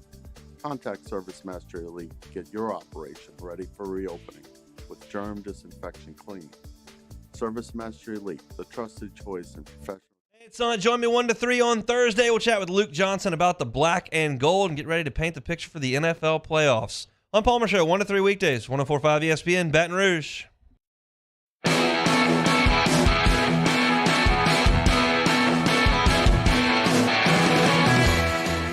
You're listening to Hunt Palmer on 104.5 ESPN, Baton Rouge. So a full day of SEC hoops is coming at you on Saturday. Everybody in the conference is in action. There are two games I want to talk about, but I'll hit on the other ones briefly before we get to Travis Brown of the Bryan College Station Eagle. At 11 o'clock in the morning, Vanderbilt's going to play Missouri in Columbia. That's a game that Missouri has got to win. They are playing well, and I have no reason to believe that they won't win. Vanderbilt's not very good, so Missouri needs to take care of business in that one. Got the world's largest indoor cocktail party. Does that work at the O-Dome with Georgia and Florida? Mike White makes his return to the O'Connell Center. Of course, he was the Florida coach for a handful of years, had one good run, and then just never clicked for Mike White in Gainesville. It looked like on paper they had the pieces to have good teams, and they never just quite got over the hump. And I guess you could sit here and tell me that's because they weren't well coached. I just don't know that I buy it. I like the way Mike White's teams play. I think he runs great baseline out of bounds stuff. I think their teams are well prepared. I've always been impressed with him. It just the results were not impressive at Florida. So we'll see if he can take his 11-3 Georgia team into the O-Dome and get a win. The Egg Bowl on the hardwood from the hump. 2 0-2 teams. I think they're in different spots. You've got Kermit's team that needs to win to keep him off the hot seat, which I've talked about like 4 times already in the last couple of weeks. And then you got a Mississippi State team that hangs their hat completely on the defensive end, is really poor on offense. They started the SEC slate with Alabama and Tennessee. That is not exactly the most welcoming start to SEC play, so they are 0-2, but be a big win if they could get win over Ole Miss. That'll be at 1 o'clock on CBS. Tennessee is going to play South Carolina. Vols should have no issue going to Columbia and getting a win. South Carolina 7-7. They're starting over there in Columbia as well, and Tennessee is absolutely brutal on the defensive end. So they're so oppressive. So I think that'll be tough on South Carolina. But it's the other two games that I want to get to and go a little bit deeper on. Kentucky is going to play Alabama in Tuscaloosa at noon on ESPN. That is a phenomenal matchup in Tuscaloosa. You've got two of the best freshmen in college basketball. Brandon Miller leads the SEC in scoring. He is second in the SEC in rebounding. He shoots more than anybody in the league. He's a pro. He's just an NBA guy that's out there on the floor right now. And then Cason Wallace, we got to look at him back on Tuesday. Really good three-point shooter, good athlete. Isn't asked to do as much for that Kentucky team as Brandon Miller is to do for Alabama, but that's because Oscar Tshiebwe plays for Kentucky, and he's not so bad either. So those three guys are as good of players as there is in the SEC. The question is, can Alabama, which lives on that analytics background, can they finish at the rim against Kentucky? You've got Tshiebwe at the rim. You've got Toppin at the rim. You've got so much length and athleticism. LSU struggled with it, and Alabama's going to go in there and try to score. It's either that or a three-pointer. So I think it's not that Kentucky's defense has been great this year. Missouri lit them up, and LSU had a very efficient offensive game against them. So it's not one of those classic Cal teams that just is just impossible to score on because they're so long and athletic. But they do have some guys that make things tough. And so we'll see. I think that Alabama will win the game. I do think that their offense will be able to find some things, but Kentucky can definitely go down there and win the game. I just will pick Bama to win that game. And the other one that's fascinating to me is Arkansas at Auburn. Arkansas and Auburn will do battle tomorrow. I believe that's the night game. It is 7:30 on the SEC Network. And Auburn is failing the tests they've had to this point. They're playing tough teams, and they're not winning games. And then they played a Georgia team that I don't think is that great, and they still didn't win the game. So they've got issues right now. Arkansas's main issue right now is that Nick Smith has been ruled out for like 3 more weeks by Eric Musselman. This might be their best player. And when you looked at that Arkansas roster before the season started, there were McDonald's All-Americans, high-profile transfers, potential first-round picks all over the place. There's a reason they were in the top 5 by just about everybody. Well, if you take Nick Smith out, which they have, and then Trevon Brazile is out for the year, their depth is hurting and their talent level hurts. So Musselman's got a chore on his hands. Now, Arkansas is good on offense. They run good stuff, and they get to the rim. Auburn leads the country in block shots. So we'll see how that matchup ends up. Auburn's guards got punked by Georgia. Absolutely punked. Georgia's were lighting up the scoreboard. Auburn's were shooting 2 for 11. Well, here comes Ricky Council and Anthony Black in the backcourt for Arkansas. I love the environment on the Plains. I like Bruce Pearl as a coach. I think they've got some talent. I think Arkansas is going to go there and win, and I think things are just not falling into shape for Auburn to this point. That's a very tough place to win. If Auburn wins the game by 16 points, I won't even be that shocked. But I'm picking Arkansas to go down there and win the game. We'll see how that goes. Travis Brown just got out of his press conference with Texas A&M basketball coach Buzz Williams. Got to get an update from him on Henry Coleman and his injury and kind of what this team has looked like thus far. What's the environment like in College Station, and what kind of environment inside Reed Arena can we expect coming up tomorrow afternoon? We'll get all those answers from Travis Brown of the Bryan College Station Eagle when we come back on the Hunt Palmer Show. Hunt Palmer on 104.5 ESPN Baton Rouge. Now's the perfect time to download FanDuel. It's America's #1 sportsbook because right now new customers get a no-sweat first bet up to $1,000. That's free bets back if your first bet doesn't win. So sign up with that promo code 1045ESPN. FanDuel's got all your favorite bets. They got the money line. They got your point spreads. They got your player props. You can bet live during the games. Odds change instantly at your fingers. So get your winnings paid fast when you win with FanDuel. It's all on an app that's safe, secure, and super easy to use. Sign up today with the promo code 1045ESPN for your no-sweat first bet. That's promo code 1045ESPN. Make every moment more of the season with FanDuel, official sportsbook partner of the NFL. Must be 21 and present in Louisiana. First online real money wager only. Refund issues and non-withdrawable free bet that expires in 14 days. Restrictions apply. See terms at sportsbook.fanduel.com. If you're someone who has a gambling problem and wants help, call 1-877-770-STOP. Our listeners fire up their opinions on the jimsfirearms.net hotline at 499-1045. Keep listening for your next chance to shoot us your thoughts with the jimsfirearms.net hotline on 104.5 ESPN Baton Rouge. Louisiana. It's a place defined by culture, by pride, by passion, by people who do more than love this place. They celebrate it, elevate it, champion it. They are the individuals who embody what makes Louisiana great. The companies that make Louisiana a better place to work and live. The nonprofits leading transformational change in our communities. Champions of Louisiana are all around us, and LWCC is proud to celebrate them because we've always been Louisiana loyal, supporting the workers, the innovators, the change agents of this great place we call home. Who are the champions around you? Together, we can share their stories. Together, we can help our home state thrive. Together, we are Louisiana loyal. Always.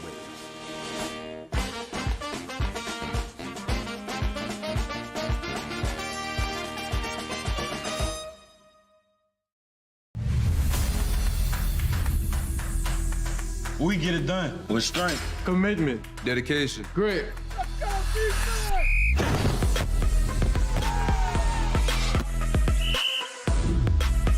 We get it done with passion for our fans and love for our community. We are the Tigers.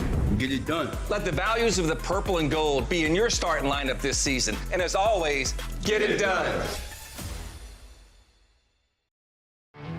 There it is, the extra mile, on the border of expected and extraordinary for those willing to go further, like vans customized for work or play, with safety and tech to keep you connected, supported by a 5-star sales, service, and finance team, and backed by the 1-star you know. So go the extra mile. It's never crowded, because so few have what it takes to go there. Mercedes-Benz Vans. Eli's always been into grilling. It took us a while to see it, but the signs were there. What are you doing, Eli? I knew grilling was my thing.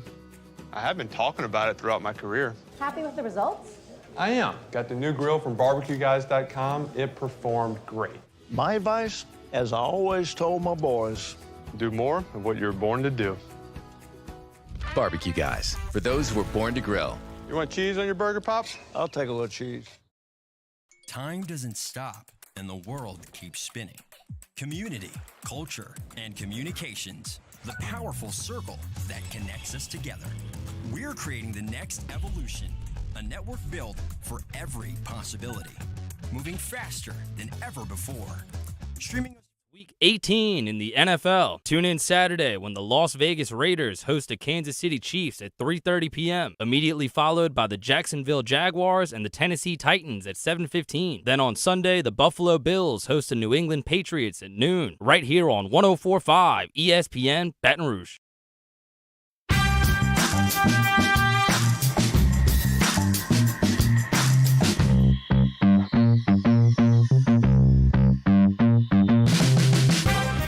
This is Hunt Palmer on 104.5 ESPN Baton Rouge. Working towards the weekend here on a Friday afternoon, 104.5 ESPN Baton Rouge. We'll head out to the Jim's Firearms Hotline, go to College Station, Texas. That's where we'll find Travis Brown, who covers Texas A&M Aggies for the Bryan College Station Eagle. Travis, how are you? Doing well. How are you guys? Doing very well. So first things first, I know you're a TCU alum. Did you have any conversations with your editor that said, I know that our readership is pretty much maroon and white clad, but I think they need to hear about this national championship game. You should probably send me out there to cover that. Did we have any discussions like that? I mean, I did find that linebacker D. Winters is from the Brazos Valley here. So, I could do a full expose on his experience up there, but, there's basketball and things to be covered down here, so I'll just tune in on the TV. Yeah, do you have the night blocked out at least? Yeah, I think my wife and I are going to actually drive up to Fort Worth way and match up with some old buddies and watch up there. That's awesome. How do we feel about it? We think the Frogs have a chance? I had the lowest bar going into the Fiesta Bowl and just thinking they're going to get blown out and anything else is icing, and I'm probably going to take the same approach. This is the one time I'm going to take my journalist hat off and put my fan hat on and just say, lowest bar approach and anything else is icing. I take it probably to the extreme. I work for my alma mater for one, but two, Scott Van Pelt said at one point, we're all from somewhere, and that's okay. We're all from somewhere, and so best of luck to the Frogs. I'm pulling for them on Monday, that is for sure. I'll also be pulling for the Tigers on Saturday as they head to College Station to take on Buzz Williams' Texas A&M team. The first things first, I just want to get an update if Buzz gave you one because I know that y'all just got out. I know Henry Coleman was banged up in Gainesville. Any update there? Yeah, actually, the injury bug has bit them pretty hard from that game. Manny Obaseki, who is a good rotational guy, he actually broke his hand and had surgery today, so he's out 4 to 6 weeks. Which he's a good defensive guy, good energy guy for the team. Henry Coleman, Andre Gordon, both sprained their ankle in the game, and those guys are going to be game-time decisions. Julius Marble, the other post that they have that rotates in with Coleman or sometimes plays as a tandem with Coleman, he hurt his wrist in practice before the Florida game and then kind of re-aggravated it during that game and was out of practice yesterday. So it's going to be interesting to see who suits up for A&M in that game because there's a lot of key contributors who have some bumps and bruises. Goodness, that's a lot to deal with. Obviously, you didn't mention Wade Taylor and Boots Radford there. Those guys good to go, and they have been awesome, especially getting to the free throw line. Safe to say those two guys have kind of been the engine of the offense this year? Yeah, I mean, Wade Taylor is one of the best, highest usage percentages in the SEC. I mean, everything runs through him. He's a great, really develops outside shooting, really great. But the key to any Buzz Williams offense, at least if he's been here in Aggie Land, has been mitigate any shooting woes by getting to the free throw line. And they're the best in the country at getting to the free throw line with the most free throw attempts this season so far. So they're going to dribble penetrate. They're going to try to get it in down low and try to draw fouls and try to beat teams on the free throw line. And that's one of the ways they were able to beat Florida, even though they didn't shoot great from the free throw line. But the volume helped them mitigate one of the worst shooting performances they had this season. And you might not have noticed it if it weren't for the fact that they were hitting free throws. Yeah, I mean, they were really good on defense in that game as well. How would you characterize how the defense has played thus far?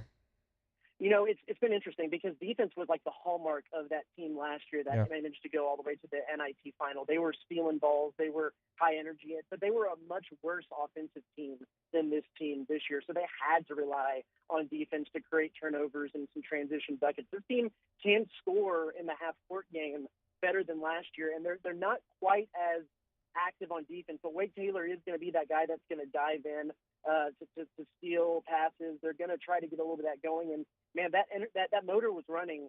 That was the best defensive performance they had against Florida throughout the whole season. That motor was going really well in the first half, and they're going to need some more of that in this game because it's going to be in some ways a little bit of a similar matchup to Florida against the LSU.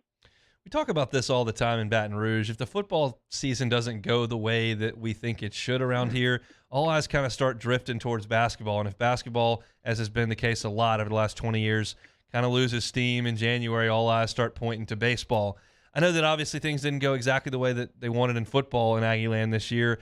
And then you had that run at the end of last year getting the NIT final that you mentioned. What was the expectation level at the beginning, and has this start been a little disappointing over there? Yeah, basketball is weird at A&M because it definitely is kind of a little bit more of a bandwagon sport. I mean, it is A&M, as much as LSU is too, A&M is a football and baseball school for sure. And so there was a little momentum coming off the NIT, but I think with the way that college basketball goes now, and any team across the country, especially LSU this year, you rotate your team over, 60, 70% of your team over, it is a little bit hard to for fan bases to kind of latch on because you got to see what they have. And as you've seen with LSU, with A&M, with most of the teams around the country, I don't even think the coaches necessarily know completely what they have until they get to about this point in the season to see how everything gels, how players mesh and everything like that. And so it's been better than it has in past years, but a little bit of a tepid response. I think, what the fans on the message boards around here like to call battered Aggie syndrome, where it just seems like everything's going to go wrong. I think that they need to be proven right with most sports before that they'll actually go out and dip their toe in because they don't want to get hurt again. So what do you think the environment will look like in Reed tomorrow afternoon? I mean, it's a Saturday at 5 o'clock. It's a pretty good time for a game. Yeah, it's hard to tell. They just came off of their, holiday hoops packages where, the Northwestern State game was actually free to the public because the students were off campus and everything. And it was a really, really good turnout. So was the last game that they played at home, and now I can't remember because I've slept since then. Anyway, the crowd was good. I think, first SEC game, LSU always turns out a decent amount of people. It should be better than average at A&M. I'll give it that, and I'll be surprised if it's really good. Let's get your thoughts and the reaction to Bobby Petrino. That's a big name being brought on Jimbo Fisher's staff to run the offense. Man, but the way that unfolded was pretty weird, right? Like he kind of got his name floated out there. The tinfoil hat in guy and me thought, maybe they're floating a name out there that really no one would like, so that whoever they did get, it was better than that one. And then he goes to UNLV, and all of a sudden he came back, and just asking the questions, it makes you ask the question, okay, well, did everyone else say no because you had to go back into a tank of someone that seemed like it had already moved on?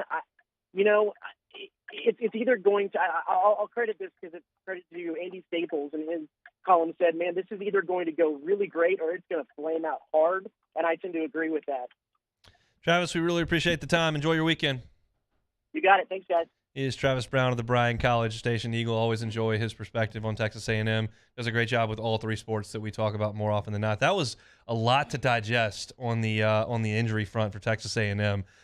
He mentioned a lot of what went really well for them in Gainesville. Manny Obaseki was really good for them off the bench in that game. He's a wing player. He's out 4 to 6 weeks with a broken hand.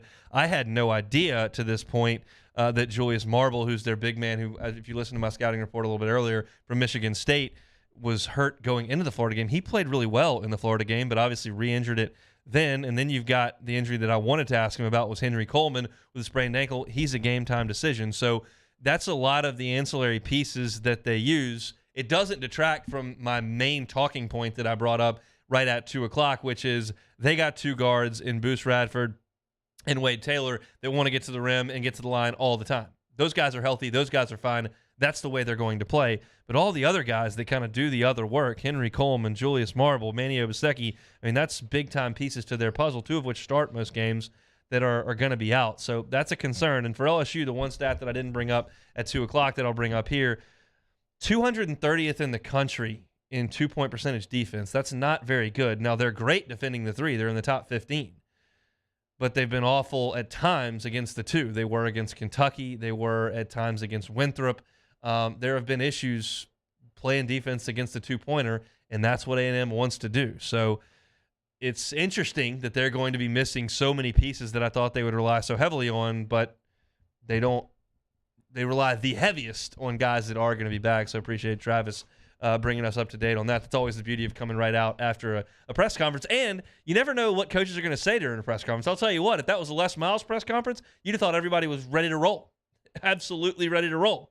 If that was a pulmonary contest, you'd know what the exact verbiage the doctor used. He said that all the time with the thoracic outlet thing. Paul told us what was up, and that's good. And if you want to tell the opponent nothing, that's good too. And all that matters, you go out there, coach the team, and win the game. But I appreciate Buzz for letting us know, and I appreciate Travis for letting us know on that end as well. And then you talk about the Petrino thing, which is something that I wanted to finish this segment with. I knew that I was going to get a comment from Travis there.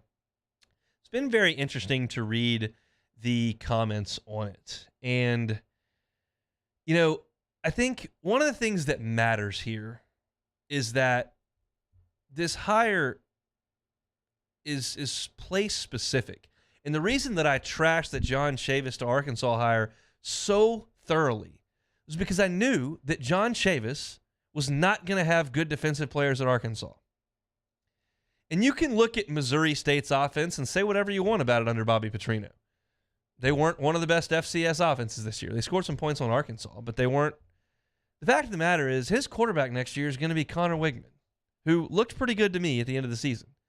Evan Stewart's going to be out there playing wide receiver. So is Moose Muhammad. They've got a couple of really good running backs. And the offensive line's got some issues. And I'm not saying I expect it to be some kind of home run deal, but Petrino's a good offensive mind. Jimbo's had his day. Maybe it's passed him by. Maybe those guys are 10 years in the rearview mirror, and that's just the way it is, and it won't work. But I do think you have to consider what the situation is. And there are some pretty nice pieces to work with at Texas A&M. And if I'm going to say that, it's got to be fairly true. Because I'm not going to give them credit for a ton. But I've been fascinated by it. I think there's a vast majority of A&M fans that are unhappy with the hire. I think Travis's speculation that maybe you went after him and then thought that's maybe not the best fit, and then other people told you no and you didn't have a better option, so you just went back and got him. That sounds plausible, sounds feasible. Is it true? We'll never know. I'll never know. Somebody knows, but won't ever come to the light here. It could be a failure. It could be awesome. I'll tell you this. If you brought Lane Kiffin in to run the offense in Baton Rouge, that would work 10 times out of 10. If you brought Kirby Smart in to run the program at A&M or Florida, that would work 10 times out of 10.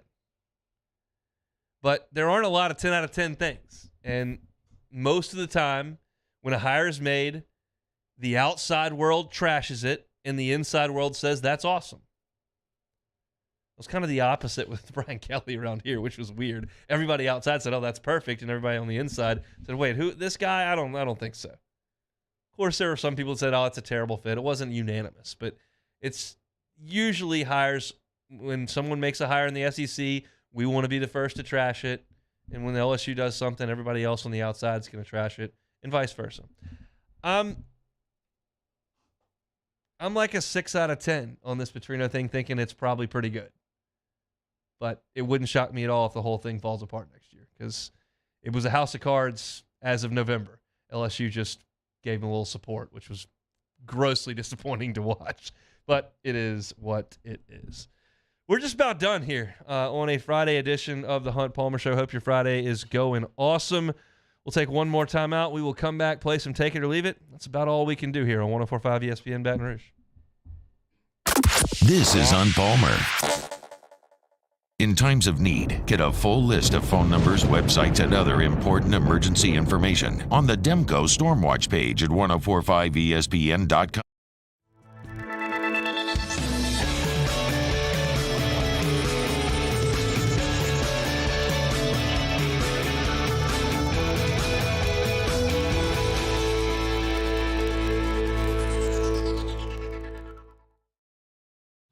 Eli's always been into grilling. It took us a while to see it, but the signs were there.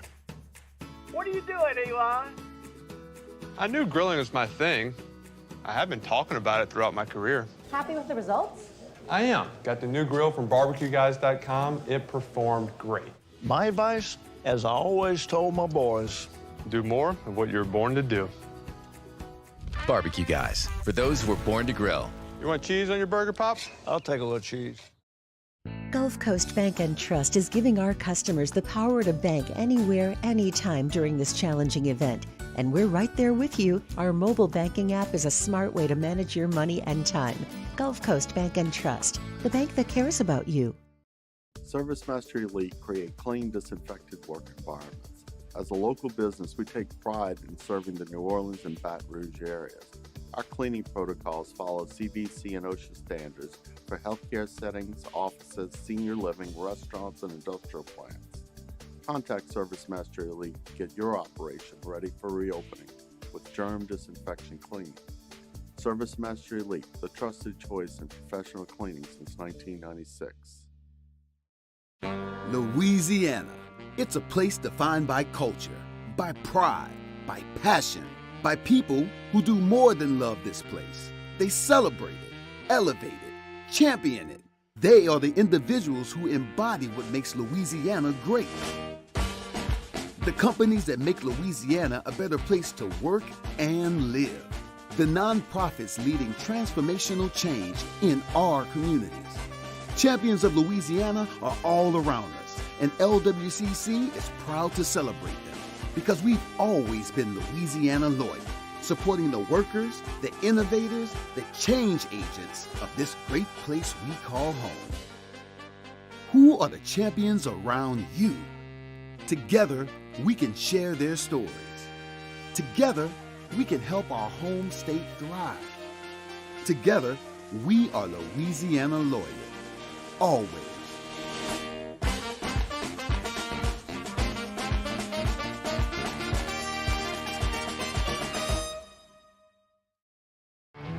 There it is, the extra mile, on the border of expected and extraordinary, for those willing to go further, like vans customized for work or play, with safety and tech to keep you connected, supported by a 5-star sales, service, and finance team, and backed by the 1-star you know. So go the extra mile.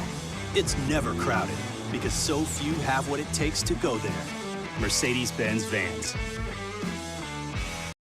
Time doesn't stop, and the world keeps spinning.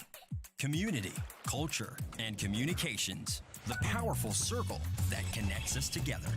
We're creating the next evolution, a network built for every possibility, moving faster than ever before, streaming us forward into the future. And the revolution is closer than you think. RTC, ETEL, and Vision are now Rev. New name, same company. I've been doing business with Luba for 25 years. They're dependable, trustworthy. It's just the attention to detail with our clients. Our folks have years and years of experience. They're highly trained professionals. Matt Moscona inviting you to join us for Friday's AFR, presented by Don Juan Cigar Bar. We'll preview Saints-Panthers. The Pels are back on the floor against the Nets, and the Right Radio Hours return. Join us Friday, 3 to 6. 104.5 ESPN Baton Rouge.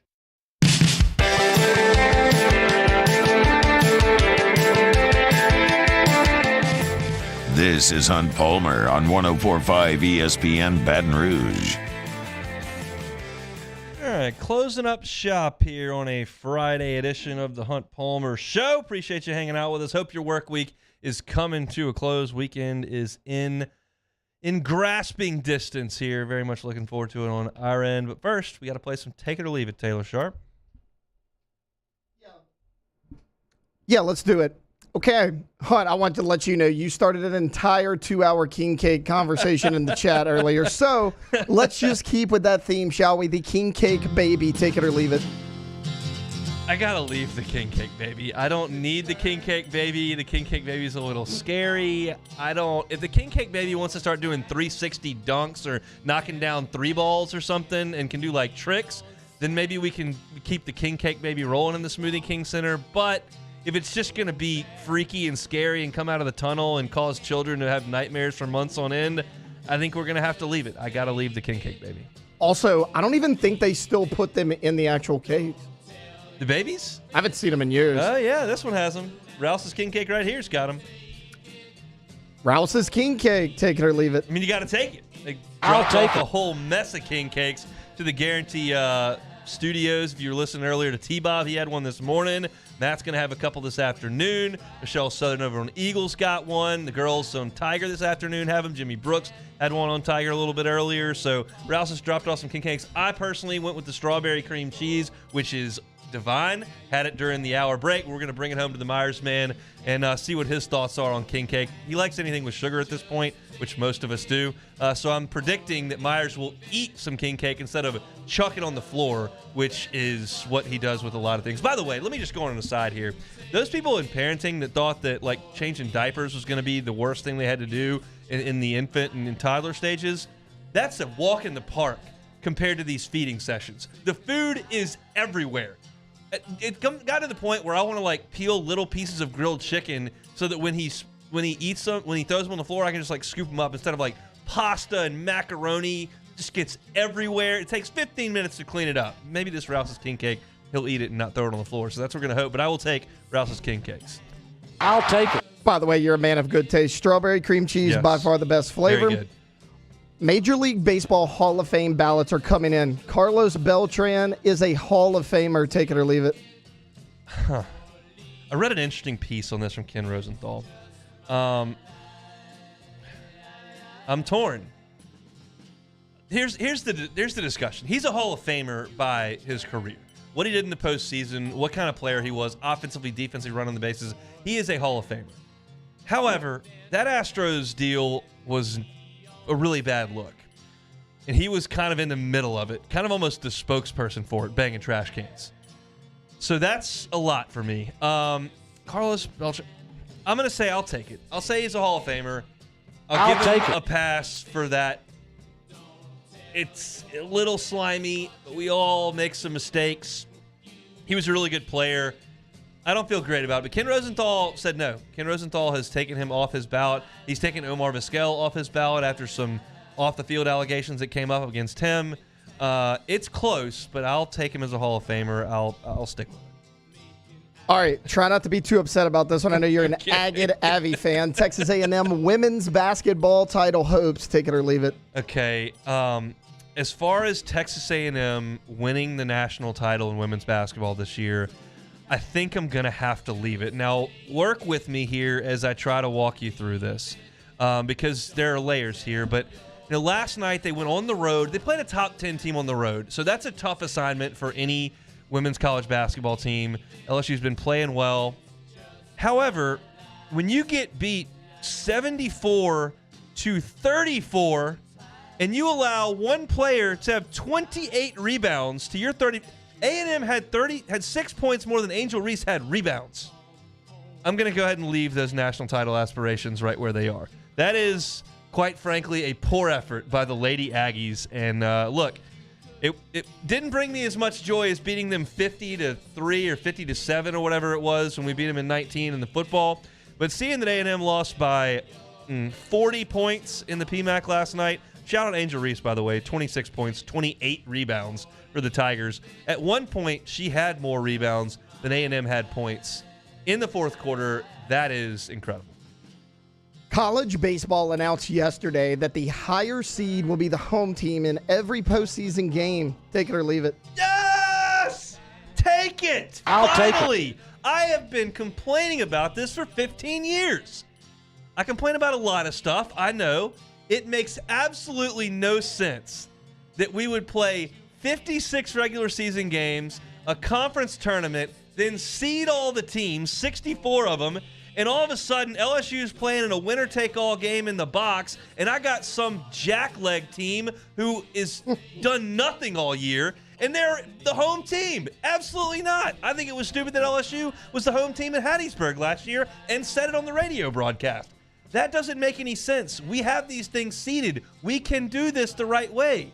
And so I just cannot believe that, in the name of fairness, we had fairness. It's called 56 games. The fairness is the team that does the best and qualifies itself for the tournament earns that right. So more often than not, it's going to benefit LSU. Sometimes it's going to hurt LSU.